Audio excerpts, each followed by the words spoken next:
लेके गड्ढे तक एने टूटे करांगा कि कबर तक पहुंचते तेनू अपनी मां दी इको आवाज आएगी। The legend of Maula Jatt की रिलीज के साथ ही सुल्तान राही की लाजवाल मौला जट के बारे में बातें शुरू हो गईं। फिल्मी नाकदीन दोनों फिल्मों का तरह तरह से मुआवजना कर रहे हैं। दोनों फिल्में जिस माहौल में बनी वो कदरे मुख्तलिफ है। सुल्तान राही की ब्लॉकबस्टर मौला जट ने जहां कामयाबी के नित नए रिकॉर्ड कायम किए, वहीं इस फिल्म को हाकमे वक्त की जानिब से पाबंदी का सामना भी रहा, जिसकी वजह से फिल्म की मकबूलियत में बेपनाह इजाफा हुआ। मौला जट ने जिस तरह मार्शल लॉ और जुल्म की अक्कासी की, नूरी नत और मौला जट के डायलॉग किस तरह लाफानी हुए, भारत में किस बड़े अदाकार ने मौला जट की तर्ज पर 5 फिल्में बनाई मगर नाकाम रहा, ये सब हम बताएंगे आज की इस वीडियो में। जे ना दस ते तेनू ताप चढ़ जाएगा। गज दे बड़े ने पर बस दा कोई नहीं, बस प्याते नक नक डूब जाएगा। फिल्म साज मोहम्मद सरवर भट्टी और मुसन्निफ नासिर अदीब की मौला जट 9 नवंबर सन 1979 को नुमाइश के लिए पेश हुई, जबकि बिलाल लाशारी की मौला जट 13 अक्टूबर 2022 को रिलीज हुई। नई और पुरानी मौला जट के किरदार और कहानी तो मुश्तरक है, लेकिन दोनों फिल्मों को अपनी नुमाइश के मौके पर जिस किस्म के सियासी हालात का सामना रहा वो भी लगभग गुज़श्ता निस्फ सदी से बदले नहीं। माजी के मारूफ कंपेयर और फनकार दिलदार परवेज भट्टी ने अपनी पंजाबी शो टाकरा में कहा कि मुल्क में मार्शल लॉ और मौला जट इकट्ठे चल रहे हैं। इसके बाद दिलदार भट्टी के सरकारी टीवी पर आने और मौला जट की नुमाइश दोनों पर पाबंदी आयद कर दी गई। मौला जट रिलीज हुई तो उसके चंद हफ्तों बाद जनरल जियाउल हक की मार्शल लॉ हुकूमत में जुल्फिकार अली भुट्टो को फांसी दे दी गई। मुल्क की फजा सोगवार और हालात पुरतशद्दुद हो गए। ऐसे में मुल्क में आजादी इजहार राय पर पाबंदी थी। एक तरफ तो मुल्क में घुटन थी, दूसरी तरफ फिल्म के पर्दे पर नूरी नत और सुल्तान राही एक दूसरे को ललकारते हुए गंडासे और कुल्हाड़ी से एक दूसरे को लहू लुहान करते दिखाई दिए। फिल्म की सबसे दिलचस्प बात ये थी कि दोनों लड़ते हुए जो डायलॉग बोलते वो गंडासे और कुल्हाड़ी से ज्यादा तेज धार थे। इस लड़ाई में जालिम को शिकस्त और मुनसिफ मौला जट की जीत हुई, लेकिन विलन नूरी नत के किरदार को बेपनाह ताकतवर और ग्लैमराइज किया जाता है, जो इससे कबल फिल्मों में नहीं होता था। फिल्म साज मोहम्मद सरवर भट्टी के बकौल मौला जट एक खासे बेबस अवाम और उनके महबूब लीडर के कत्ल की कहानी है, जिसमें मौला जट भुट्टो और नूरी नत जियाउल हक थे। मौला जट के डायलॉग की गैर मामूली मकबूलियत का अंदाजा इस बात से लगाया जा सकता है कि आसिफ अली जरदारी ने सहाफी सुहेल वड़ाइश के एक सवाल के जवाब में कहा कि मौले नू मौला ना मारे ते मौला नहीं मार सकता। यही डायलॉग पार्लिमान में बैरिस्टर चौधरी एतजाज एहसन भी अपनी तकरीर में बोलते रहे। इब्तदा में मौला जट के लिए डब्बा की आवाज लगाई गई, लेकिन बाद अज़ां उसे पंजाबी शाहकार करार दिया गया। मार्शल लॉ के ज़ाब्ता MLO 81 के तहत 3 मरतबा इस फिल्म की नुमाइश पर पाबंदी आयद कर दी गई। फिल्म साज मोहम्मद सरवर भट्टी को फिल्म की नुमाइश पर पाबंदी उठाने के लिए 2 मरतबा हाई कोर्ट से रुजू करना पड़ा, जबकि एक मरतबा जाती तौर पर जियाउल हक से मुलाकात के लिए उन्हें यकीन दिलाना पड़ा कि मौला जट देखने वालों को किसी किस्म की कोई सियासी गिरनित नहीं पढ़ाई जा रही, जिससे जियाउल हक के तवीलुल उम्र मार्शल लॉ को खतरा हो। फिल्म के क्लाइमेक्स में हीरो सुल्तान राही जबकि विलन मुस्तफा कुरैशी को मैदान में गिराने के बाद गंडासे से उसकी टांग काटने लगता है तो सामने हाथ जोड़े नूरी नत की बहन चकोरी आ जाती है। बहन हाथ जोड़कर मौला जट से नूरी को माफ करने की सदा करती है। इस पर नूरी नत कुल्हाड़ी से अपनी टांग खुद काटते हुए कहता है, बख्शिश विच मैनू जन्नत भी मिले तो मैं न लवा, ऐते फिर लत है, यानी बख्शिश में मुझे जन्नत भी मिले तो ना लूं, ये तो फिर टांग है। दरअसल मौला जट में विलन के किरदार को हीरो बनाया गया था। एक मौके पर जेलर जब नूरी को जेल में दंगा फसाद से रोकने के लिए अपने दफ्तर बुलाता है तो मुस्तफा कुरैशी उसे कहते हैं, नवाया सोनिया। ये डायलॉग पाकिस्तानियों को हमेशा याद रहेगा। पंजाबी फिल्मों में लाला सुधीर की जगह सुल्तान राही ने ले ली। लाला सुधीर की भड़क और सुल्तान राही का किसी डायलॉग से पहले ओए का इजाफा करके जुमले को अदा करने का स्टाइल निगार खानों में बेमिसल माना गया। सुल्तान राही ऊंची और गरजदार आवाज में डायलॉग बोलते, जबकि मुस्तफा कुरैशी इंतहाई धीमे लहजे में अपना जुमला अदा करते, जिससे ऐसी बसरी जुगलबंदी सुनने और देखने को मिलती रही जिसे मौला जट में सबसे ज्यादा सराहा गया। बरसगीर में इंडियन फिल्म फिल्म शोले और मौला जट ऐसी फिल्में हैं जिनके डायलॉग लगभग आधी सदी गुजरने के बाद भी कई नस्लों की जुबान पर हैं। गौर किया जाए तो नूरी नद पर गब्बर सिंह का कुछ रंग तो था, लेकिन नासिर अदीब के ताकतवर पंजाबी डायलॉग और मुस्तफा कुरैशी की अदाकारी ने नूरी नद के किरदार को गब्बर सिंह से अलग कर दिया था। फिल्मी नाकदीन का कहना है कि शोले के गब्बर सिंह और नूरी नद का लहजा और डायलॉग जीरो बम और नशिस्तो बर्खास्त एक ही थे।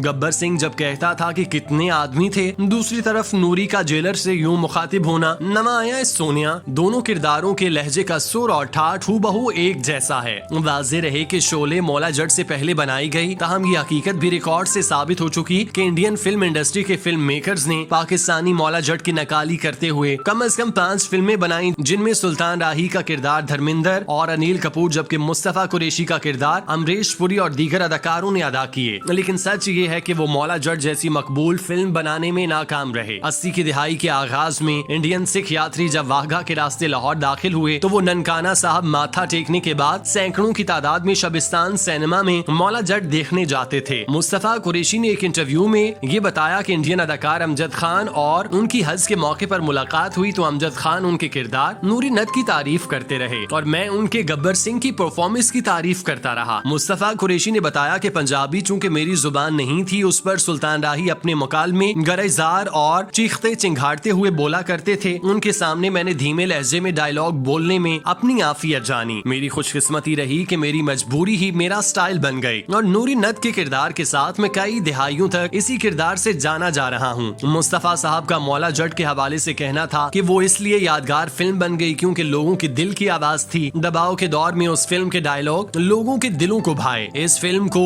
बैन करने और सेंसर सर्टिफिकेट न मिलने से भी शोहरत मिली। फिर जब कोर्ट से स्टे मिल गया और फिल्म सिनेमा घरों की जीनत बनी तो खिड़की तोड़ हफ्ते रहे। इस फिल्म की कामयाबी ये थी कि जब हमारी फिल्म से मुतालिक खबर या इश्तिहार लगता जिसमें सुल्तान राही और मुस्तफा कुरैशी का नाम मौजूद होता तो फिल्म पूरे पाकिस्तान में फरोख्त हो जाती, यानी सिनेमा घर इस फिल्म को हाथों हाथ लेते। उन्होंने एक बात और भी बताई कि फिल्म में नूरी नद और मौला जट का किरदार एक साथ और आगे पीछे चलता है। नूरी नद जब बदमाश है वहीं उसे किरदार को मौला जट की मदद करते भी दिखाया गया, यानी इंसानी जबिल्लत के मुताबिक बद हमेशा बद नहीं होता। नवाया है सोनिया।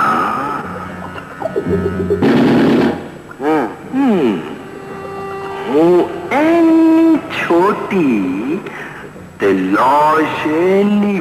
हिदायतकार हसन अस्करी कहते हैं कि मुझे याद है कैफी को बहुत शौक था कि वो सुल्तान राही की जगह ले लें। सुल्तान राही की जगह लेने के लिए मुस्तफा कुरैशी, कैफी, इकबाल हसन, एजाज दुरानी वगैरह सब ने कोशिश की, मगर किस्मत की देवी सुल्तान राही पर मेहरबान रही। नासिर अदीब ने कहा कि सुल्तान राही और मलका तरन्नुम नूरजहां की आवाज का एक भरपूर कॉम्बिनेशन था। इन दो आर्टिस्ट की ये लाजवाल खूबियां थी कि जब नूरजहां गाती तो लगता कि पूरी स्क्रीन से आवाज आ रही है। दूसरा, जब सुल्तान राही बोलने लगते तो लगता कि पूरी स्क्रीन बोल रही है। सुल्तान राही जब स्क्रीन पर डायलॉग बोलते तो दूसरे अदाकार खड़े होने के बावजूद नजर नहीं आते। वो पंजाब के कल्चर और मिजाज का भरपूर अकास था। पंजाब की मट्टी के गबरू जवान का भरपूर तस्वुर सुल्तान राही थे। सुल्तान राही का बतौर हीरो इमेज बहुत स्ट्रॉन्ग था। वो पब्लिक के दिलो दिमाग में रच बस गए थे। यूसुफ खान की फिल्म चालान में गुंडे उसकी बहन को उठा कर ले जाते हैं। यूसुफ खान वहाँ पहुँचता है और बंद दरवाजे को टक्करे मारता है, वो नहीं खुलता। इस दौरान सिनेमा में बैठे एक नौजवान ने कहा कि इत्थे सुल्तान राही होंदा ते दरवाजा पहली बारी ही खुल जाना सी। हालांकि दरवाजा तो डायरेक्टर ने खुलवाना था, सीन की डिमांड ही ऐसी थी। सुल्तान राही पाकिस्तान फिल्म इंडस्ट्री में काम जरूर करते थे, लेकिन उनके काम को हमसाया मुल्क में भी पसंद किया जाता। नासिर अदीब ने एक वाकया सुनाया कि मुझे भारतीय अदाकार धर्मिंदर ने मुंबई से फोन किया, जिसका मुझे पहले तो यकीन न आया, फिर पता चला कि वो धर्मिंदर ही थे। उन्होंने मुझसे कहा कि नासिर अदीब साहब, मैंने 4 मरतबा मौला जट बनाई, 3 मरतबा पंजाबी में, 1 मरतबा हिंदी में, मगर चारों नाकाम हो गयी। इसकी क्या वजह है? आप मेहरबानी करके भारत तशरीफ लाएं। उसने कहा कि मुझे समझ नहीं आ रही कि इतनी सुपरहिट फिल्म फेल क्यों हो रही है। मैं बच्चों समेत मुंबई चला गया, वहाँ मुलाकात हुई। धर्मिंदर बहुत खुश हुए, मुझे कहने लगे मेरी शूटिंग है तो आप मेरे साथ चलें। उस वक्त फिल्म बंटवारा की शूटिंग हो रही थी। जब मैं वहाँ पहुँचा तो वहाँ शिमी कपूर बैठे थे। धर्मिंदर ने मेरा तारुफ कराया और कहा कि दादा ये नासिर अदीब हैं जिन्होंने मौला जट लिखी है। तो वो मेरा हाथ पकड़कर काफी देर तक देखते रहे और कहा कि धर्मिंदर जी, इनका तारुफ नहीं कि उन्होंने मौला जट लिखी, इनका असल तारुफ ये है कि उन्होंने मेला लिखी। मैं उनकी बात सुनकर चौंक गया कि उन्होंने ये बात क्यों कही। फिर शिमी कपूर ने कहा कि मेला वो फिल्म है जब मैंने कोई मुश्किल सीन करना हो तो मेला फिल्म देखता हूँ, सुल्तान राही के डायलॉग सुनता हूँ, फिर शूटिंग करता हूँ। मेला हकीकी मानों में क्लासिकल फिल्म है। हकीकत में ये एक तरह से मुझे हसन अस्करी और सुल्तान राही को ट्रिब्यूट था। इस दौरे के दौरान हम एक जगह बैठे हुए थे तो मैंने धर्मिंदर को मुखातिब करके कहा, धर्म जी, सुल्तान राही साहब। अभी मैंने यही कहा कि धर्मिंदर ने कहा ठहरें। फिर वो अपनी जगह से उठे, दोनों हाथ बांध कर बोले, अब बताएं। मैंने कहा, धर्मिंदर जी, सुल्तान राही ने आपको सलाम बोला है। धर्मिंदर ने मुझसे कहा कि नासिर अदीब, आप राइटर हैं, मेरी तरफ से उनको कुछ भी बोल दें। वो बड़ा महान अदाकार है, वो देवता है और मैं देवता की क्या तारीफ करूं। इस दौरान वहाँ शिमी कपूर ने मुझसे कहा कि सुल्तान राही में एक ऐसी खूबी है जो दुनिया में किसी अदाकार में नहीं। मैं सोच में पड़ गया, कौन सी खूबी है जो सिर्फ सुल्तान राही में है। मैंने कहा, सुल्तान राही की खूबी ये है कि अगर वो 24 घंटे भी शूटिंग करे तो थकते नहीं, ऐसा लगता है जैसे अभी आए हूँ। तो कहने लगे, ये खूबी तो बहुत से लोगों में है। मैं चुप हो गया और कहा कि सॉरी, इसके अलावा कोई और खूबी मेरे इल्म में नहीं। तो शिमी कपूर बोले कि नासिर अदीब साहब, सुल्तान राही की कोई भी फिल्म उठा कर देख लें, वो दुनिया का वाहिद एक्टर है जो जितना भी लंबा सीन हो, डायलॉग हो, वो मुसलसल बोलता है और आंखें नहीं झपकता, जबकि दुनिया का हर आर्टिस्ट एक फिक्रे के बाद आंख झपक लेता है। खैर, मैंने इस बात की तस्दीक के लिए डाकू राज फिल्म देखी तो बात दुरुस्त निकली। सुल्तान राही की आंख शेर की आंख थी। ये बात मैंने सुल्तान राही से कही तो वो भी खुश हुए कि भारतीय फनकार उनके काम की बहुत तारीफ करते हैं, बारीकी से देखते हैं। धर्मिंदर ने मुझे कहा कि जब भी कोई लंदन जाता है तो मुझसे कहता है कि आपके लिए क्या लाऊं। मैं उनसे कहता हूँ, मेरे लिए वो फिल्म ले आना जिसमें सुल्तान राही हो और डायलॉग नासिर अदीब ने लिखे हों। दिन मैं तेरा ना भी पूछांगा ते तेरी नस्ल भी, जदों मैं तेनू नीस तो नाबूद कर दियांगा। तेरा वैर सिर्फ एक नस्ल तक चलता होएगा, मैं होतरे तक माल देना।